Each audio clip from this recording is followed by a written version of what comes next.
Hani ya.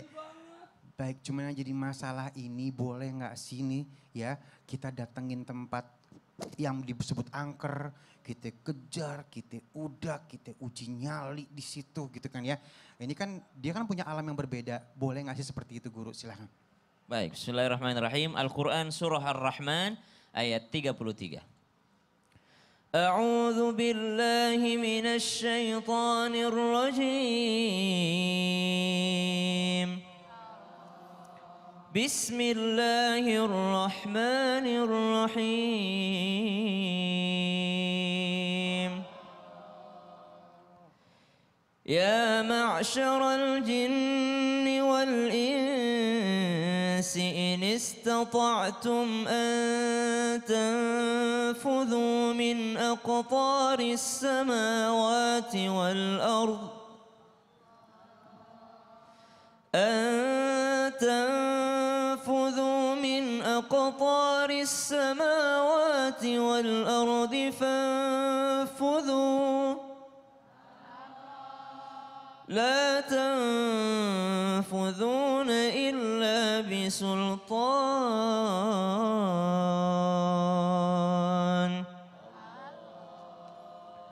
Wahai golongan jin dan manusia, jika kamu sanggup menembus, melintasi penjuru langit dan bumi, maka lakukanlah, maka tembuslah. Kamu tidak akan mampu menembusnya kecuali dengan kekuatan dari Allah Subhanahu wa Ta'ala. Dari sini kita mengambil pelajaran bahwa kekuatan terbesar adalah kekuatan Allah Subhanahu wa Ta'ala. Dan yang ditunjuk sebagai khalifah di atas muka buminya Allah Subhanahu wa Ta'ala bukanlah jin, bukan makhluk yang lain, tapi yang ditunjuk menjadi khalifah ataupun pemimpin di atas muka buminya Allah adalah manusia.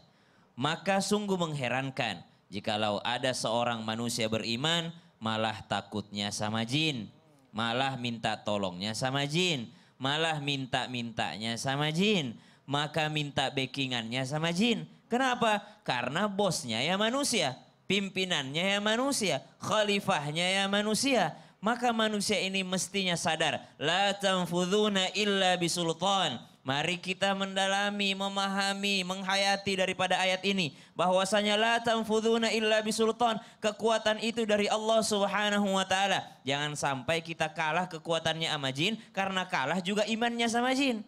Ketika Nabi SAW membacakan surah Ar-Rahman kepada para sahabat, فَبِأَيِّ آلَاءِ رَبِّكُمَا تُكَذِّبَانِ.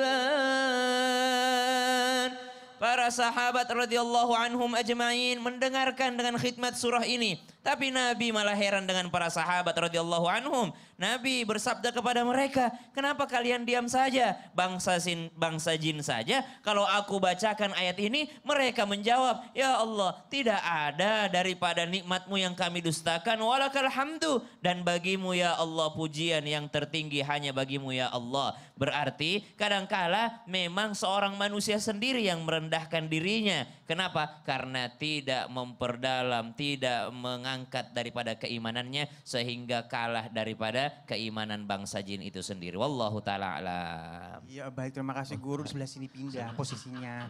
Iya, ada sono ntar. Mana bahas beginian, pindah-pindah. Baik, yang jelas satu ya, jangan diudak-udak, ini dia punya alam masing-masing ya. Iya, Kasihan ya. makanya kita juga merasa tidak terganggu. Kenapa? Karena kita khalifah. Iya baik, terima kasih guru Siap. ilmunya.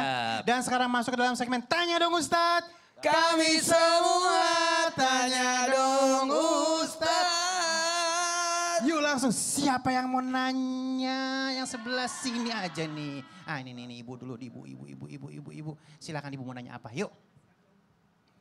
Assalamualaikum warahmatullahi wabarakatuh. Waalaikumsalam warahmatullahi wabarakatuh.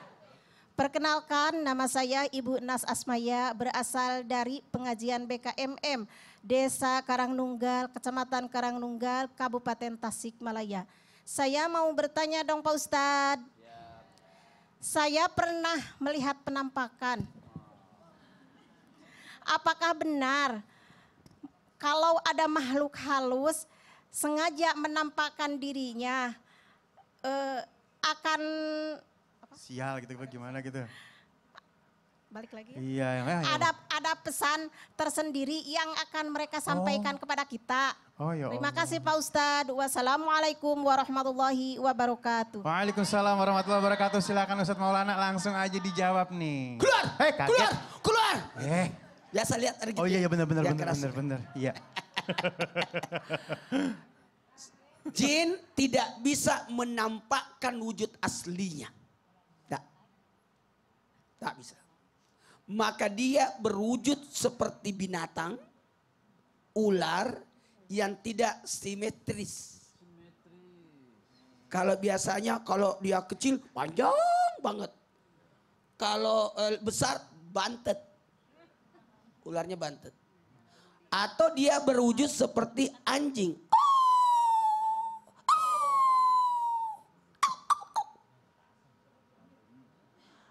Atau dia berwujud dengan binatang-binatang yang mungkin, mohon maaf tanpa menggurui.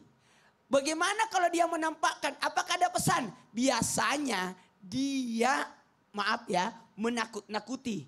Dengan cara masuk kepada tubuh orang, kemudian berbicara. Dia bicara. Kesurupan. Okay. Nah, dia berbicara melalui media manusia. Jadi tidak menampakkan. Ya betul tadi kata Ustaz Sam sama Habib. Nggak usah takut. Kita berani. Betul. Kalau ada yang kerasukan, saya pukul pakai sendal. Keluar dia. Karena diinakan. Iya benar ya. Jangan akhirnya diturutin apa-apa yang Jangan dia mau diturutin. Ya. Baik, terima kasih guru ilmunya. Dan baik, sekarang kita masih kasih kesempatan lagi yang mau nanya. Siapa yang mau nanya? Ini dia nih, Ibu lagi semangat nih, Masya Allah. Silakan Ibu.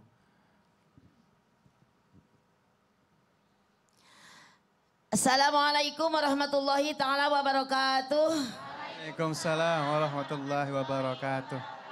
Nama saya Ibu Mumun Munawaroh dari Kecamatan Karangnunggal, Kabupaten Tasikmalaya dari Pengajian Majelis Talim BKMM. Saya mau bertanya Pak Ustadz. Iya. Benarkah jin-jin muslim tinggalnya di masjid bukan di pohon-pohon? Bahkan jin-jin muslim kerjanya beribadah di masjid. Soalnya saya pernah melihat di CCTV masjid sedang mengintip makhluk gaib itu sedang mengintip anak-anak yang bermain di dalam masjid. Oh gitu. Begitu. Iya, Pak Ustadz iya, Habib, iya. Pak Ustadz Maulana. Iya.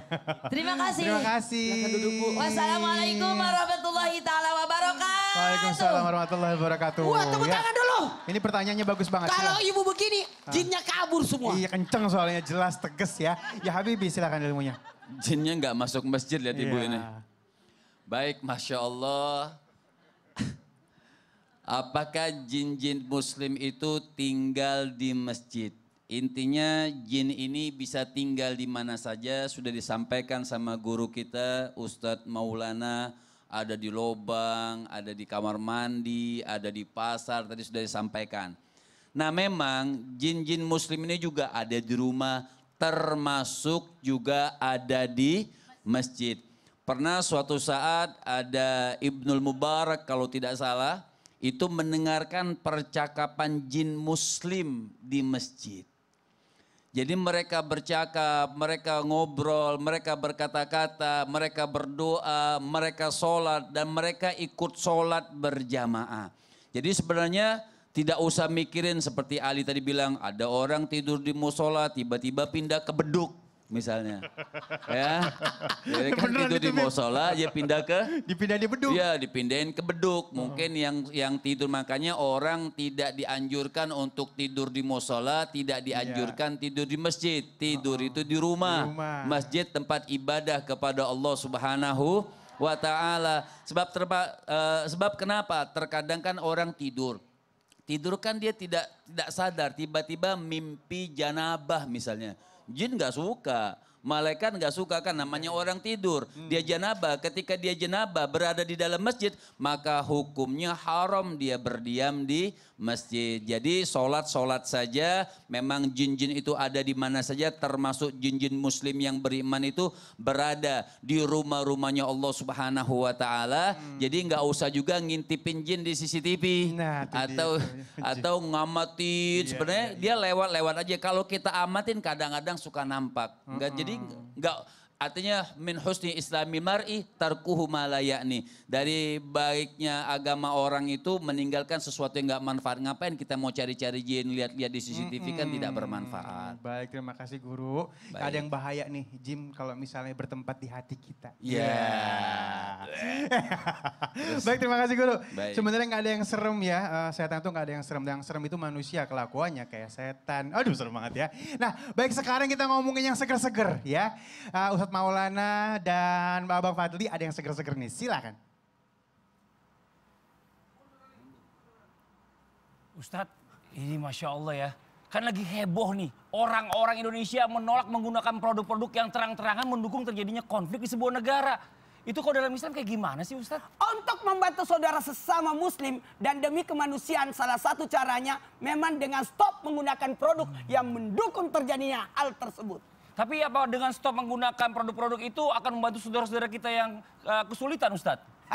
Kita kan tahu beberapa perusahaan mendukung bahkan memberikan sokongan dana pada konflik yang menumbangkan banyak nyawa. Karena itu kita nggak bisa bantu secara langsung. Salah satu caranya termudah untuk menolong dengan tidak menggunakan produk dari perusahaan tersebut. Harapannya bisa menghambat sokongan dana yang akan tersalur pada konflik itu. Terus kalau kita nih nggak dianjurkan untuk pakai produk-produk itu, kita pakainya apa dong Ustadz? Nih, Li, banyak kok produk lokal yang bagus-bagus, yang enak. Kalau masalah kualitas jangan khawatir. Ayam goreng ada produk lokal yang enak. Atau kalau keluarga udah tergantung dengan minuman susu steril setiap hari, Indonesia punya kok produk susu steril yang udah pasti lebih enak dan berkhasiat. Berkhasiat buat jaga daya tahan tubuh. Kayak susu steril 7 kurma. Oh, Masya Allah. Susu steril 7 kurma itu susu steril yang ada kurmanya kan Ustadz ya? Betul. Susu steril aja udah bagus. Apalagi ada khasiat kurma yang mengandung vitamin dan antioksidan. Juga bagus untuk jaga daya tahan tubuh. Dan alhamdulillah susu 7 kurma 100% produk Indonesia. Lebih enak lagi nih. Kamu coba nih, Li. Wih, Masya Allah. Terima kasih banyak Ustadz. Ya. Saya coba minum ya. Ayo. Bismillahirrahmanirrahim. Bismillah.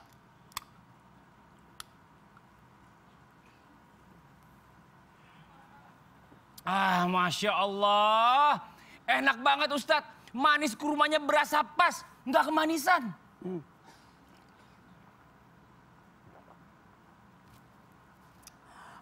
Badan juga langsung enak kalau habis minum susu steril 7 kurma. Sekarang itu apa-apa pilih yang menunjukkan keberpihakan kita. Kayak susu 7 kurma ini, susu steril 7 kurma.